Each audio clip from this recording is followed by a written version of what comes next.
मध्य प्रदेश के तमाम युवाओं को मेरा जय हिंद, जय भारत। कैसे हैं सारे बच्चे? 2022 और 2023 ये वो समय है जब आप अपने सपनों को साकार कर सकते हैं।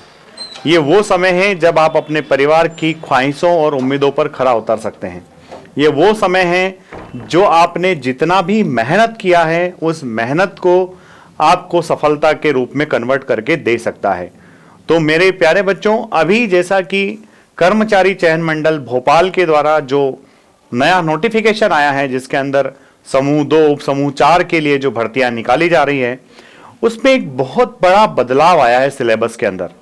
और वो बदलाव इतना बड़ा है मेरे प्यारे बच्चों कि अगर आपने उस बदलाव को ध्यान में नहीं रखा, आपको जिसने तैयारी कराई उस तैयारी के हिसाब से, उस बदलाव के हिसाब से अगर आपने तैयारी नहीं करी तो कहीं ना कहीं नुकसान भी हो सकता है। तो आपको इस बात का ध्यान रखना है कि आपका नुकसान ना हो और किस तरह से वो क्या स्ट्रेटेजी और वो क्या टेक्निक हो सकती है जिसके माध्यम से आप इस अपकमिंग एग्जामिनेशन में, जो कि मार्च के सेकंड वीक में प्रस्तावित है, ये मार्च के सेकंड वीक में प्रस्तावित एग्जामिनेशन में आप अपनी सीट सुनिश्चित कर सको।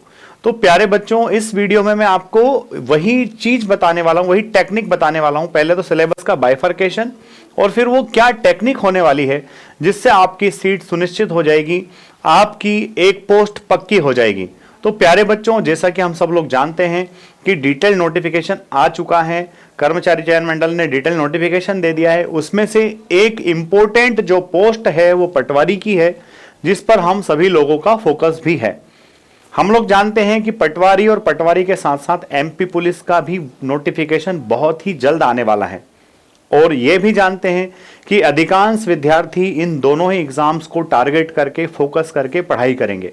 तो सबसे पहले तो मैं बता देता हूं कि फोर्स डिफेंस एकेडमी के दोनों सेंटर्स पर पटवारी की जो नई बैच है वो 28 तारीख से स्टार्ट हो रही है। 28 तारीख और 30 तारीख से 2 अलग अलग बैच स्टार्ट होने वाले हैं। ये बैचेस डेडिकेटेड होंगे, नए सिलेबस के अकॉर्डिंग होंगे और फोर्स एकेडमी के टीचर्स, जो सीनियर टीचर्स हैं, जो एक्सपीरियंस टीचर्स हैं, वो पूरी टीम आपको गाइड करेगी। तो अगर आपको लगता है कि आपको इस एग्जामिनेशन में फोर्स परिवार का हिस्सा बन करके सिलेक्शन लेना है तो डेफिनेटली आप फोर्स परिवार का हिस्सा बन सकते हैं। मैं आपको समझा देता हूं कि आपके सिलेबस में क्या चेंजेस हुए हैं। तो ये समूह 2 और उप समूह 4 की जो भर्ती है मेरे प्यारे बच्चों, ये टोटल इसके 200 मार्क्स होने वाले हैं। और ये जो 200 नंबर की एग्जामिनेशन होगी प्यारे बच्चों, इसके पूरे पेपर को इन्होंने 2 भागों में बांटा दिया है। एक है भाग आ और एक है भाग बा। तो अभी तक हमने देखा कि ऐसे बच्चे जो व्यापम एग्जाम की तैयारी कर रहे होते थे, खासकर एमपी पुलिस या दूसरी एग्जामिनेशन की, वो सारे के सारे बच्चे मैथमेटिक्स पर अटके हुए थे। कहीं ना कहीं मैथमेटिक्स बहुत बड़ा रोल भी प्ले कर रहा था पुलिस जैसी एग्जामिनेशन में। पर अब जब आप इस एग्जामिनेशन की बात कर रहे हो, पटवारी की बात कर रहे हो, तो यहां आप पटवारी में बहुत बड़ा चेंज देख रहे हो बच्चों कि इसमें जो भाग आ है उसमें सामान्य विज्ञान, अब ध्यान रखिएगा बच्चों, इस सामान्य विज्ञान में बायोलॉजी, केमिस्ट्री और फिजिक्स तीनों आते हैं। और तीनों विषय आपको अच्छे एक्सपर्ट टीचर्स के गाइडेंस में पढ़ना है ताकि आपका लाभ हो सके, आपकी रैंक बहुत अच्छी बन सके। उसके बाद में है सामान्य हिंदी, सामान्य अंग्रेजी। देखिए, पहले अंग्रेजी का रोल पटवारी में नहीं हुआ करता था, पर इस बार जो है सामान्य अंग्रेजी भी इसमें शामिल कर दी गई है मेरे प्यारे बच्चों। और इस सामान्य अंग्रेजी के साथ में सामान्य गणित।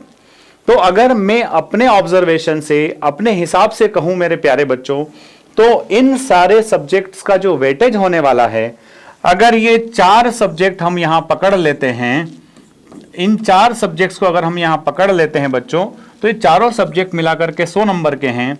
यानी कि अगर हम एक नॉर्मल सेंस में बातचीत करें तो हर पार्ट का जो वेटेज है वो 25 नंबर होने वाला है।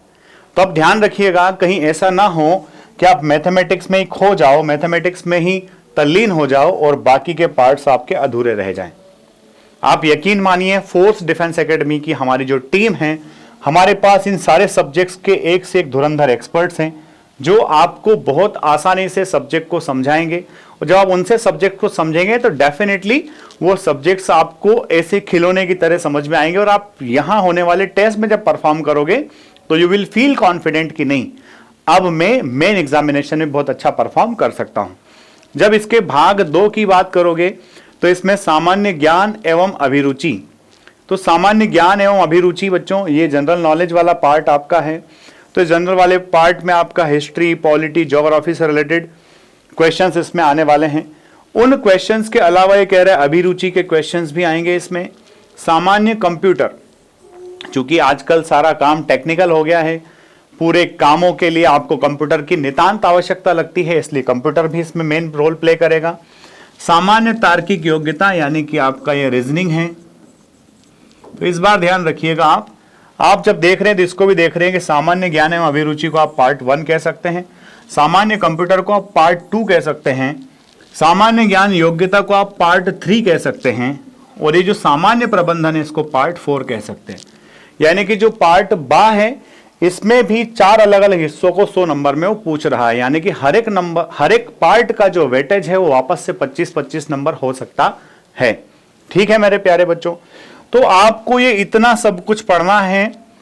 चूंकि ऑनलाइन सारे रिसोर्सेज अवेलेबल है, पर हम देख पा रहे हैं कि ऑनलाइन में भी बच्चा उतना अच्छा नहीं कर पा रहा है जितना अच्छा उसको करना है या वो करना चाहता है।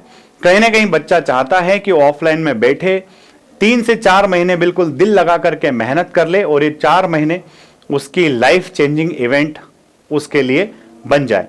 तो आप देखोगे बच्चों कि अगर आपको ऐसा लगता है कि व्यापम के द्वारा आयोजित ये सारी एग्जामिनेशंस हैं, जैसे अभी पटवारी आ गया है, आबकारी आरक्षक आ गया है, एमपी पुलिस भी आने वाला है, आप इन अगले दिसंबर, जनवरी, फरवरी 3 महीने के लिए सब कुछ त्याग के किसी अच्छे आश्रम रूपी कोचिंग संस्थान में आकर के बैठ जाइए। निश्चित तौर पर सफलता आपके कदम चूमेगी। अगर आपको फोर्स डिफेंस एकेडमी का हिस्सा बनना है तो मैं आपको एक बार फिर बता देता हूं कि फोर्स डिफेंस एकेडमी पर हमारा जो नया बैच है बच्चों वो 28 नवंबर से स्टार्ट हो रहा है। 28 नवंबर से बैच 1 स्टार्ट होगा और 30 नवंबर से बैच 2 स्टार्ट होगा। ये दोनों ही जो बैचेस हैं ये पटवारी को टारगेट करके चलाए जाएंगे।